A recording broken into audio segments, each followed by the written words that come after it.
A homeless veteran gets brutally tossed by police behind a grocery store, but when his military dog tags fall out during the attack, everything changes in an instant. What happens when the officers discover they just assaulted a decorated war hero who saved lives in Afghanistan? I never thought sleeping behind a grocery store would change my life forever. The cold concrete felt like ice against my back as I tried to find a comfortable spot next to the big green dumpster. My stomach growled loudly because I hadn't eaten anything real in 2 days.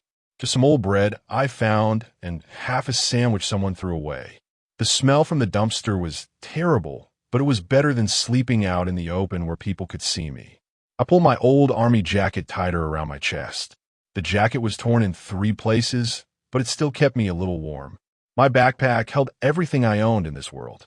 1 change of clothes, a water bottle with a crack in it, and a small blanket that used to belong to my daughter Sarah. I closed my eyes and tried to forget about how hungry I was. That's when I heard the footsteps. Heavy boots walking slowly across the parking lot.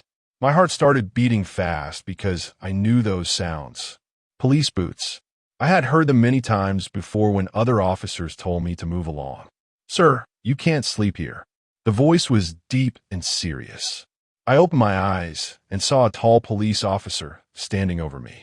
His name tag said Martinez. He had his hand on his belt where all his police tools hung. His face looked angry, like he was already tired of dealing with people like me. I sat up slowly, trying not to make any quick moves. "Please, officer, I'm not bothering anyone. I just need one place to sleep tonight.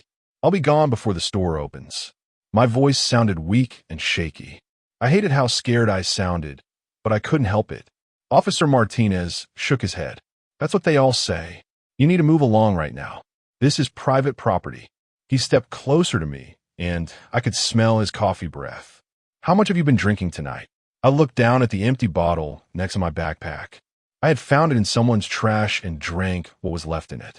The alcohol helped me forget about my problems for a little while, but now it was making everything worse.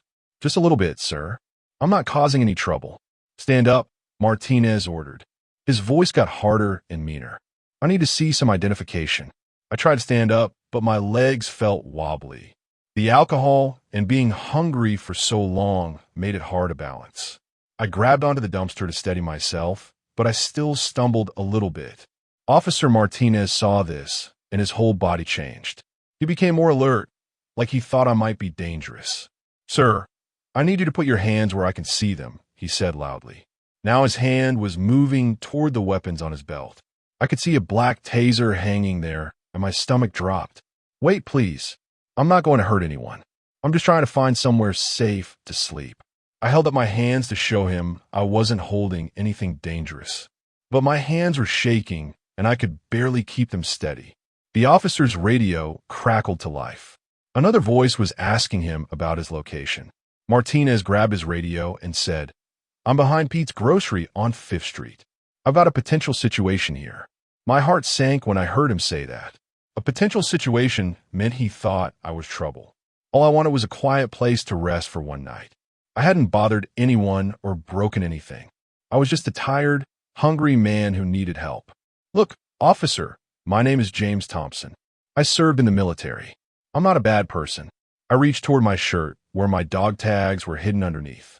Those metal tags were the only proof I had left of who I used to be.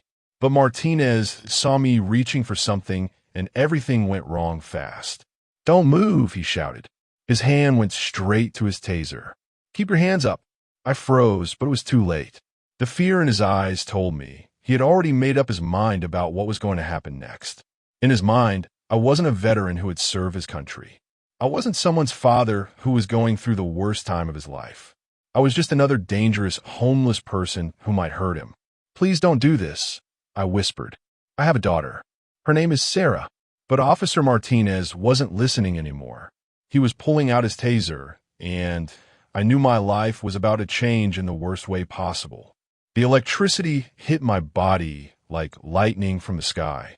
Every muscle in my body squeezed tight at the same time, and I couldn't control anything. I fell backward hard, and my head smacked against the concrete with a loud crack. The pain was worse than anything I'd felt, even in the war. My whole body was shaking and jumping around like a fish out of water. I couldn't make it stop.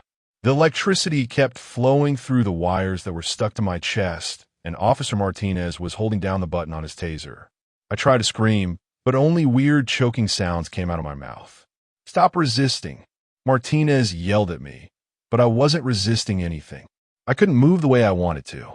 My arms and legs were flying around, but not because I was trying to fight.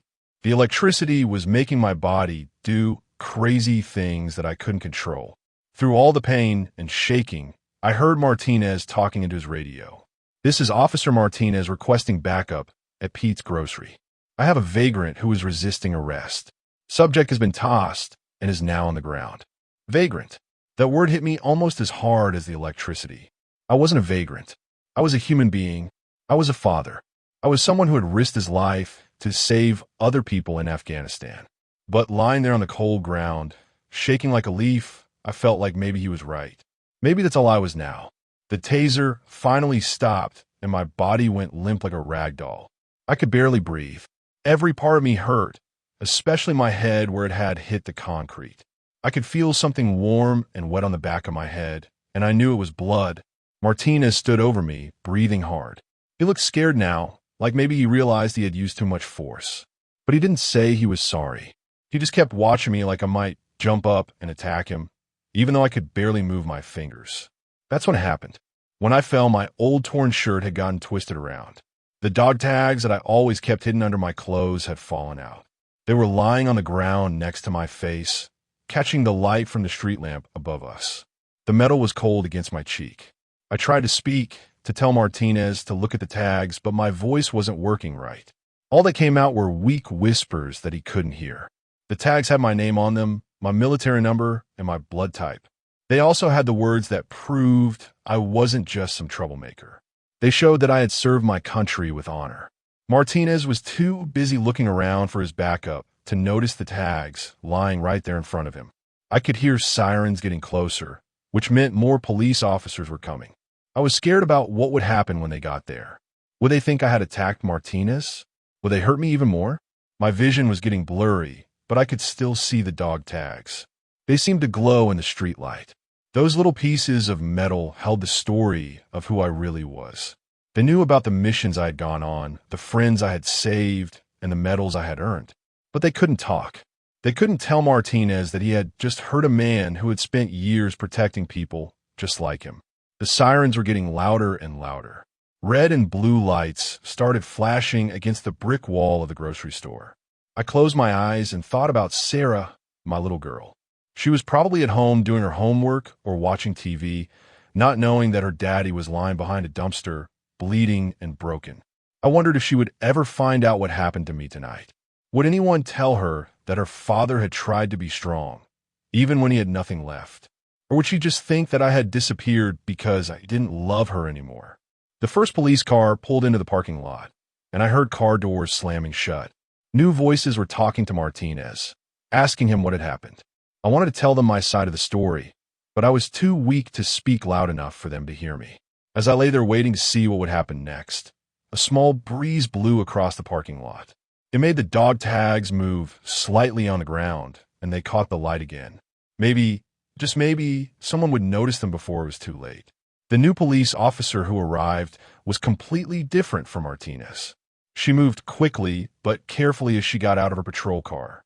Her name tag said Chun, and she had kind eyes that reminded me of my daughter Sarah. When she saw me lying on the ground, still shaking from the taser, her face changed to look worried instead of angry. "What happened here?" Officer Chun asked Martinez as she knelt down beside me. Her voice was softer than his, and she sounded like she actually cared about my answer. Martinez started explaining how he found me behind the dumpster and how I had been acting strange and dangerous. But Officer Chun wasn't really listening to Martinez anymore. She was looking at me closely, like she was trying to figure something out. Her flashlight beam moved slowly across the ground around my body. That's when the light hit the metal dog tags that were still lying next to my face on the concrete. "Martinez, wait," she said suddenly. Her voice got very serious and quiet. "Look at this." She picked up the dog tags carefully, like they were made of gold instead of cheap metal. I watched her eyes move back and forth as she read what was written on them. Her mouth dropped open, and she looked shocked. Then she looked back at me, then at the tags again, like she couldn't believe what she was seeing. Thompson, James R., she read out loud. Her voice was shaking a little bit. United States Army. Purple Heart recipient. She paused and looked at Martinez, whose face had gone completely white. Afghanistan, 2019. Martinez stepped backward like someone had pushed him. What? No, that can't be right. He's just a homeless guy. He was drunk and acting crazy. But even as he said it, I could tell he was starting to realize he had made a terrible mistake. Officer Chin kept reading from my dog tags. Bronze Star, Purple Heart, Combat Infantry Badge. Each word she said made Martinez look more sick to his stomach. Martinez, do you know what these medals mean? I tried to sit up a little bit, even though my whole body still felt like jelly. 2 tours, I whispered, my voice barely loud enough for them to hear. Saved 12 men in Kandahar province. The words came out weak and scratchy, but they were true.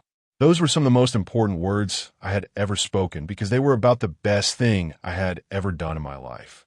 Even though I was lying on the ground behind a grocery store, covered in dirt and blood, those words reminded me that I used to be someone important. Officer Chin's eyes got wide, and she quickly pulled out her phone. Her fingers moved fast across the screen like she was looking something up. James Thompson, Army Ranger, Afghanistan veteran, she read from her phone. Awarded the Bronze Star for saving the lives of 12 soldiers during an enemy attack in Kandahar province. Martinez sat down hard on the concrete like his legs had stopped working. He put his head in his hands and made a sound like he was going to cry. Oh God, he whispered. What have I done? What have I done? Officer Chun was still reading from her phone, and her voice kept getting more amazed. Carried wounded soldiers to safety under heavy gunfire. Stayed behind to make sure everyone got out alive, even after being injured himself. She looked at me with respect in her eyes, something I hadn't seen from anyone in months and months. Sir, she said to me, and the way she said sir was completely different from how Martinez had said it earlier. When Martinez said it, it sounded mean and sarcastic. When Officer Chun said it, it sounded like she really meant it. Sir, I am so sorry this happened to you. I could see Martinez getting more upset by the second. He kept looking at me, then at his taser, then back at me.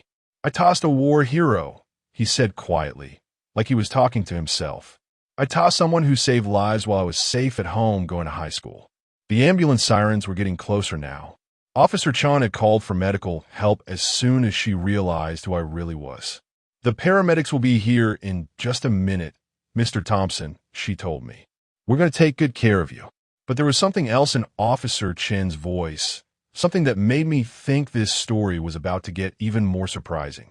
She kept looking at her phone and then at me, like she was putting together pieces of a puzzle that I couldn't see yet. Mr. Thompson, she said slowly, can you tell me about Corporal David Chun? He was in your unit in Afghanistan. My heart almost stopped beating when she said that name. David Chun was one of the 12 soldiers I had saved that terrible day when the bombs started falling. He was just a young kid, barely out of high school, and he had been hurt badly. I had carried him on my back for 2 miles to get him to safety. Officer Chun was watching my face very carefully. David Chun is my little brother, she said quietly. The world seemed to stop spinning when Officer Chun told me that David was her brother.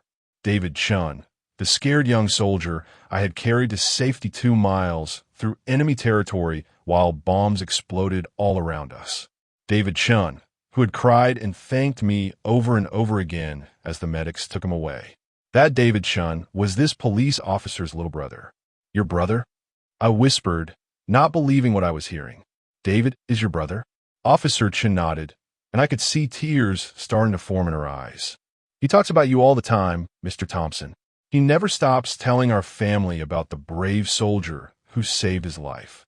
He says you're the reason he got to come home and meet his new baby daughter. My heart felt like it was breaking and healing at the same time. All these months of being homeless and feeling like nobody cared about me. And here was proof that what I did in Afghanistan really mattered. David was alive because of me. He had a family now because I had been strong enough to carry him when he couldn't walk. He has a daughter? I asked, and my voice was full of wonder. In my mind, David was still that scared 18-year-old kid who had been crying in pain. But Officer Chun was telling me he had grown up and become a father. Her name is Emma, Officer Chun said with a smile. She just turned 2 years old last month. David tells her bedtime stories about the hero soldier who saved her daddy's life. She paused and looked right in my eyes. He tells her stories about you, Mr. Thompson. Martinez was still sitting on the ground with his head in his hands. I could hear him saying, "I'm sorry," over and over again, but the words seemed too small for what had happened. How do you apologize for attacking someone who risked his life to save others? The ambulance finally arrived, and 2 paramedics jumped out with their medical equipment. But Officer Chin told them to wait for just a minute. She had pulled out her phone again and was making a call. "David, it's your sister Lisa," she said into the phone. Her voice was excited and sad at the same time. "You're not going to believe this, but I just met your hero, James Thompson. He's here with me right now." I couldn't hear what David was saying on the other end of the phone, but I could tell he was talking fast and loud. Officer Chin kept saying, "Yes, really," and "I know, I can't believe it either." After a few minutes, Officer Chun held the phone out to me. "He wants to talk to you, Mr. Thompson." My hands were still shaking as I took the phone. "David," I said quietly. "Sergeant Thompson." The voice on the phone was deeper than I remembered, but I could still hear that young soldier in it. "I can't believe it's really you. I've been looking for you for so long." "You were looking for me?" I asked. Nobody had been looking for me. My own family had given up on me months ago. "Of course I was looking for you," David said, and his voice was full of emotion. "You saved my life. You carried me when I couldn't walk. You stayed with me when I was scared. You're the reason I got to come home and hold my daughter." Tears were running down my face now, but they were different from the tears I had cried in the past months. These weren't tears of sadness and loneliness. These were tears of hope, of remembering that I used to be someone good and strong. The paramedics were getting impatient, but Officer Chun told them to give us a few more minutes. Martinez had finally stood up and was walking back and forth, still looking sick about what he had done. "David," I said into the phone, "things have been really hard for me since I came home. I lost my job, and I lost my house, and..." My voice broke because it was hard to admit how far I had fallen. "I know," David said gently. "My sister just told me what happened tonight. But listen to me, Sergeant Thompson. You're still my hero. You're still the man who saved 12 lives. Nothing can change that." Officer Chun took the phone back and talked to her brother for another minute. When she hung up, she looked at me with determination in her eyes. "Mr. Thompson, my brother wants to help you. Our whole family wants to help you. You don't have to be alone anymore." The paramedics finally came over and started checking my injuries. My head was still bleeding from where I had hit the concrete, and my body ached from the taser. But for the first time in months, I felt like maybe everything was going to be okay. As they put me on the stretcher to take me to the hospital, I looked back at Martinez. He was standing by his police car, looking like the saddest person in the world. I realized that this night had changed his life just as much as it had changed mine, but in a completely different way. The hospital smelled like cleaning chemicals and sadness, but I had never been so happy to be anywhere in my entire life. Dr. Williams was a gentle woman with gray hair who reminded me of my grandmother. She cleaned the cut on my head very carefully and put 6 stitches in it to help it heal properly. "You're going to have a headache for a few days," Dr. Williams told me as she wrapped a white bandage around my head. "But you're lucky. Head injuries can be much worse than this." She looked at the burns on my chest where the taser had hit me. "These will heal in about a week if you keep them clean." What she didn't know was that my body would heal much faster than my heart. For months, I had felt like I was invisible, like nobody cared if I lived or died. But tonight, everything had changed. Officer Chun had stayed at the hospital even though her shift was over. She sat in the chair next to my bed and kept making phone calls to people who wanted to help me. "My brother David is driving here right now," she told me after hanging up her phone. "He should be here in about 2 hours. He's been so excited since we talked that he can't sit still." She smiled at me. "He's bringing pictures of his daughter Emma to show you." The thought of seeing David again made me feel nervous and happy at the same time. The last time I saw him, he was lying on a stretcher with blood on his uniform, crying from pain and fear. Now Officer Chan was telling me he was a father with a good job and a happy life. It seemed impossible that so much time had passed. Officer Chun, I said quietly. Can I ask you something? Please call me Lisa, she said. And yes, you can ask me anything. Why does your brother talk about me so much? I was just doing my job that day. Any soldier would have done the same thing. Lisa shook her head firmly. No, Mr. Thompson, not every soldier would have done what you did. David was hurt badly, and there were enemies shooting at you from all directions. You could have left him behind and saved yourself. But you didn't. She pulled out her phone and showed me a picture. It was David in his military uniform, standing next to a pretty woman with dark hair and a little girl with pigtails. All three of them were smiling so big that it made my heart feel warm. That's David with his wife Maria and little Emma, Lisa explained. They wouldn't exist as a family if you hadn't been brave that day. Emma wouldn't have her daddy, and Maria wouldn't have her husband. I stared at the picture for a long time. David looked so different from the scared young soldier I remembered. He looked strong and confident and happy. His little girl was beautiful, with big brown eyes just like his. He got married 2 years ago, Lisa continued. Maria is a teacher at the elementary school in their town. They have a little house with a garden where Emma likes to play with her toy trucks. Toy trucks. That made me smile because I remembered that David used to love talking about the big construction trucks his father drove back home. It seemed like some things never change, even when people grow up. And David, I asked, what does he do for work now? He's a firefighter, Lisa said proudly. Just like you taught him to save people, he keeps saving people every day. Last month, he pulled 3 kids out of a burning apartment building. That news hit me like a punch in the stomach, but a good punch. David had learned to be brave because of what happened in Afghanistan. He was using the lessons I taught him to help other people. Maybe my life had meant something important after all. A nurse came in to check on me and give me some medicine for the pain in my head. After she left, Lisa looked at me seriously. Mr. Thompson, I need to tell you something else about that day in Afghanistan. Something David has never told anyone except our family. My heart started beating faster. What is it? When you're carrying him to safety, David was barely conscious. But he remembers everything you said to him during those 2 miles. You kept telling him about your daughter Sarah, and how much you loved her, and how you couldn't wait to get home to see her again. I felt tears start to form in my eyes. I had forgotten about talking to David during that long, dangerous walk. I had been so scared that we were both going to die, and talking about Sarah had been the only thing that kept me strong. David said your voice was the only thing that kept him from giving up, Lisa continued. Every time he wanted to close his eyes and stop fighting, you would tell him another story about Sarah, about her first day of school, or how she liked to paint pictures, or how she always wanted to help you fix things around the house. I haven't seen Sarah in 8 months, I whispered. The shame of that truth felt heavier than carrying David had felt. Lisa reached over and took my hand. David knows that too, and he wants to help you find your way back to her. Martinez looked like he hadn't slept in 3 days when he finally came to visit me at the hospital. His eyes were red and puffy, and his police uniform was wrinkled like he had been wearing it too long. He stood in the doorway of my room for a full minute before he had the courage to come inside. Mr. Thompson, he said quietly, I know you probably don't want to see me, but I had to come. I was sitting up in bed, feeling much better after eating my first real meal in weeks. The hospital food wasn't great, but it was the best thing I had tasted in months. Sit down, Officer Martinez, I told him. We need to talk. He sat in the chair next to my bed, but he couldn't look me in the eyes.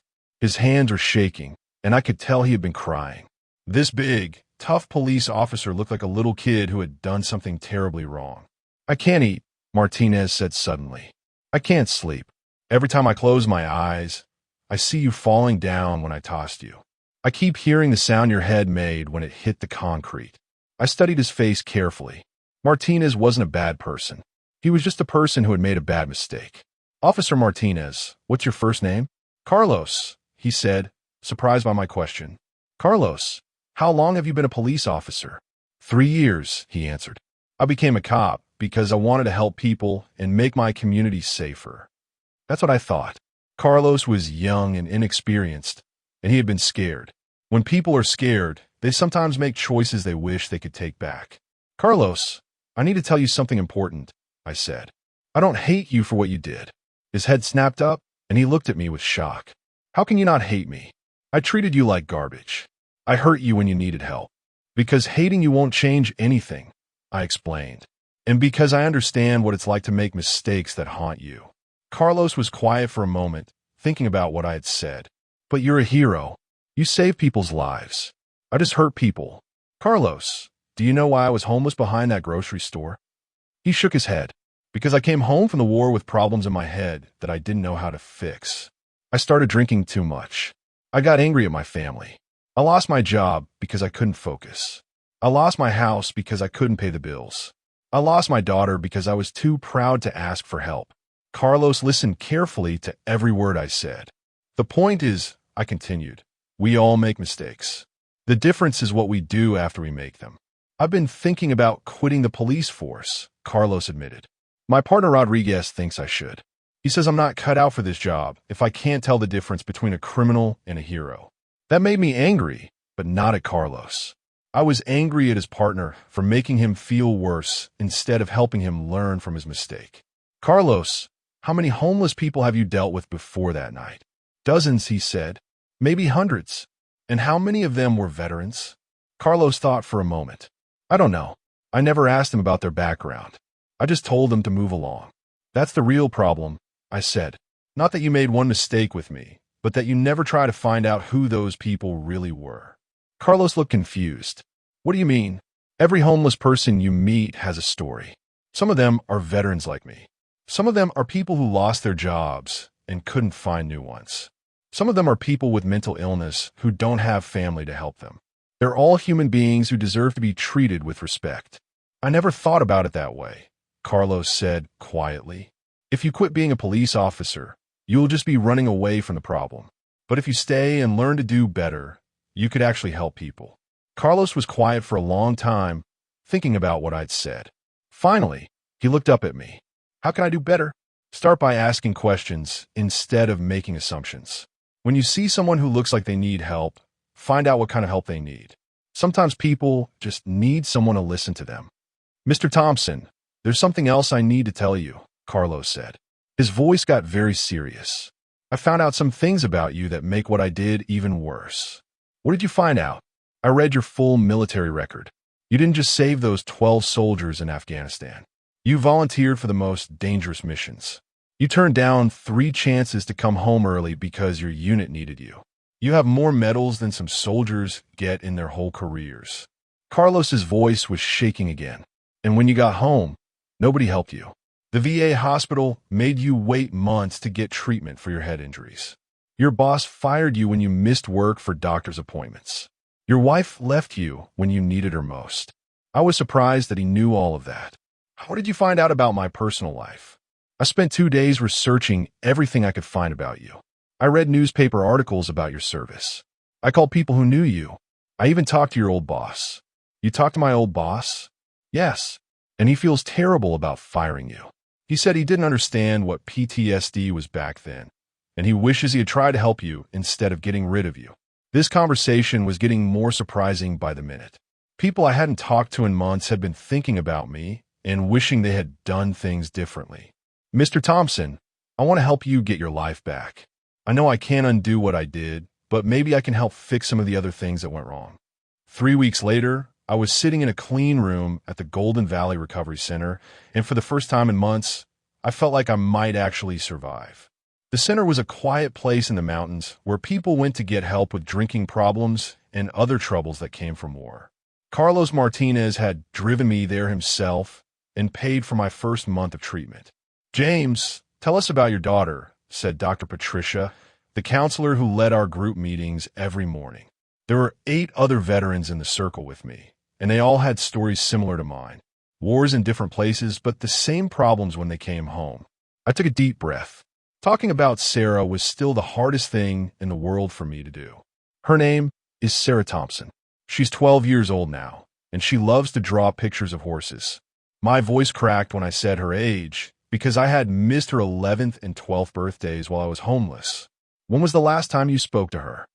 Dr. Patricia asked gently. 8 months and 12 days ago. I said without having to think about it. I had counted every single day. We had a big fight because I came home drunk from a bar. She was trying to show me a school project about heroes, and I yelled at her to leave me alone. The other veterans in the group nodded their heads. They all had similar stories about hurting the people they loved most. Mike, who sat next to me, had lost his wife and 2 sons. Tony, across the circle, hadn't seen his parents in 2 years because he was too ashamed of what he had become. What was Sarah's school project about? Dr. Patricia continued. She had to write about someone she thought was a hero, I said, and tears started forming in my eyes. She wrote about me. She wrote about how I serve in Afghanistan and helped save other soldiers. She was so excited to show it to me.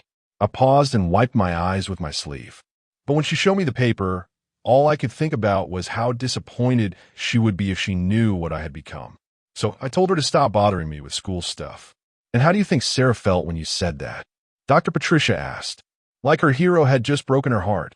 I whispered. The room was very quiet for a moment. Then Mike spoke up. James, my kids used to look at me the same way Sarah looked at you. Like I was the strongest, bravest person in the world. I thought I had lost that forever. What happened? I asked. I got help, just like you're doing now. It took time, but I learned how to be the father they needed again. Last week, my youngest son told me he was proud of me. That gave me hope, but it also scared me. What if Sarah doesn't want to see me? What if she's forgotten about me? Or what if she's angry that I disappeared? Dr. Patricia leaned forward in her chair. James, there's something I need to tell you about Sarah. Officer Martinez has been in contact with your ex-wife, Linda. My heart almost stopped. He's been talking to Linda? What did he tell her? He told her about what happened the night he met you. He told her about your military record and about how you've been getting help. Linda has been waiting for you to get better so she could tell Sarah that you're okay. I couldn't believe what I was hearing. Linda had been waiting for me? Linda, who had filed for divorce and taken Sarah away because she said I was dangerous when I drank too much. Linda wants to see you, Dr. Patricia continued. She wants to bring Sarah to visit you here at the center next weekend. The room started spinning around me. I grabbed the arms of my chair to steady myself. She wants to bring Sarah here to see me like this. James, you're not the same person you were 8 months ago, Dr. Patricia said firmly. You've been sober for 3 weeks. You've been going to counseling every day. You've been taking your medicine for the nightmares and anxiety. Sarah won't be seeing the angry, drunk man who yelled at her. She'll be seeing her father who is working hard to get better. Tony spoke up from across the circle. James, my daughter was only 6 when I left. I was so ashamed that I stayed away for 2 years. When I finally got the courage to see her again, you know what she said to me? I shook my head. She said, Daddy, I missed you so much. I was worried you were hurt somewhere and couldn't come home. Kids don't stop loving their parents just because their parents have problems. After group therapy was over, I went to my room and sat on my bed, thinking about seeing Sarah again. I was terrified and excited at the same time. What would I say to her? How could I explain where I had been and why I had left her? There was a knock on my door, and Carlos Martinez walked in. He had been visiting me twice a week since I got to the recovery center. Hey, James, how are you feeling about this weekend? Scared, I admitted. What if I say the wrong thing? What if Sarah doesn't want to hug me? Carlos sat down in the chair next to my bed. James, I have something to show you. He pulled out his phone and showed me a video. Linda sent this to me yesterday. On the phone screen was Sarah, and she looked so much older than I remembered. Her hair was longer, and she had grown taller. She was sitting at a kitchen table, working on homework. Sarah, Linda's voice said from behind the camera, do you want to say something to your dad? Sarah looked up at the camera, and her eyes were exactly the same as I remembered. Big and brown and full of love. Hi, Daddy, she said with a shy smile. I hope you're feeling better. I still have that hero project I wrote about you. I want to show it to you when you come home. The video ended. I was crying so hard I could barely breathe. Sarah still wanted to see me. She still thought of me as her hero, even after everything that had happened. She loves you, James, Carlos said quietly. She never stopped loving you. 6 months after that terrible night behind the grocery store, I stood in front of the mirror in my new apartment, adjusting my military dress uniform. The medals on my chest felt heavier than they used to, but in a good way. They reminded me of who I really was and what I had accomplished, not just the mistakes I had made. Today was Veterans Day, and I had been invited to speak at the police station ceremony about second chances and the importance of helping veterans who were struggling. Chief Williams had asked me personally after hearing about everything that had happened with Carlos Martinez. Sarah knocked on my bedroom door. "Dad, are you ready? We don't want to be late." "Coming, sweetheart," I called back. Having Sarah call me Dad again was still the most beautiful sound in the world. She had been living with me for 3 months now, after Linda and I worked out a new custody arrangement. Linda had been incredibly understanding and supportive of my recovery. Sarah was wearing her best dress and had brushed her hair until it shined. She looked so grown up and beautiful that it took my breath away. "You look very handsome in your uniform, Dad," she said with a big smile. "Thank you, Princess. You look pretty beautiful yourself." We drove to the police station together, talking about her school day and her latest art project. Sarah was still obsessed with drawing horses, and she had gotten much better at it while I was getting help at the recovery center. Her pictures now looked so real that you could almost hear the horses breathing. When we arrived at the police station, there was a big crowd of people gathered in the main room. Police officers, firefighters, city officials, and lots of veterans with their families. I saw Carlos Martinez standing near the front with his partner Rodriguez, who had become much more supportive after seeing how hard Carlos was working to become a better officer. Officer Lisa Chan was there too, and she had brought her brother David and his family. When David saw me, his face lit up with joy. He looked exactly like he had in the pictures Lisa had shown me, but seeing him in person was different. He was strong and healthy and happy, and knowing that I had played a part in making that possible filled my heart with pride. "Sergeant Thompson," David called out as he walked over to me. Little Emma was riding on his shoulders, and she had the same beautiful brown eyes as her father. "David," I said, and we hugged like the brothers we had become during that terrible day in Afghanistan. "And this must be Emma." Emma was shy at first, but when David told her I was the soldier he always told stories about, she perked up. "Are you the one who carried my daddy?" she asked in her tiny voice.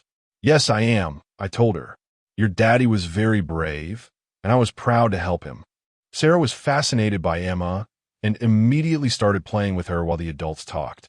Watching my daughter be kind and gentle with the little girl made me realize how much she had grown while I was gone and how proud I was of the person she was becoming. Chief Williams called everyone to attention and introduced me as the guest speaker. As I walked to the front of the room, I felt nervous but confident. I had practiced my speech many times, but I also knew that the most important parts would come from my heart. 6 months ago, I was homeless and hopeless. I was sleeping behind a grocery store when Officer Martinez found me. What happened next changed both of our lives forever. I could see Carlos in the crowd, standing straight and proud in his uniform. Over the past 6 months, he had become one of the best officers in the department. He now volunteered at the homeless shelter every weekend and had helped 12 other veterans get into treatment programs. Officer Martinez made a mistake that night, I continued. But what he did after that mistake is what defines him as a person and as a police officer.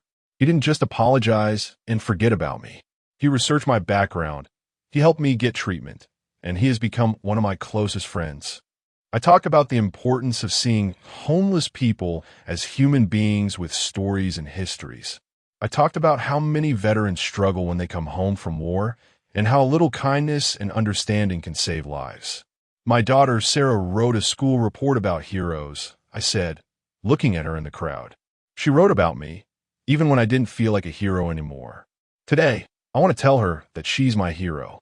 She never stopped believing in me, even when I had stopped believing in myself. When I finished my speech, something beautiful happened.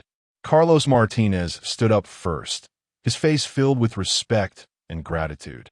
Then every police officer in the room stood up. Then the firefighters. Then all the veterans and their families. Everyone was standing and clapping, but more importantly, they were saluting me. The sight of all those people showing me respect was overwhelming. But the most meaningful moment came when I stepped down from the podium. Carlos walked over to me, and instead of shaking my hand, he gave me a perfect military salute. "Thank you for saving my life, Sergeant Thompson," he said, and I knew exactly what he meant. That night behind a grocery store had saved both of us in different ways. I saluted him back. Thank you for saving mine, Officer Martinez. Sarah ran over and hugged me tight. I'm so proud of you, Dad, she whispered in my ear. As we left the police station that day, I realized that sometimes the worst moments in our lives can lead to the most beautiful endings. I had lost everything and found myself again. I had been broken and been made whole. Most importantly, I had learned that no matter how far we fall, there's always a chance to get back up and become the person we're meant to be.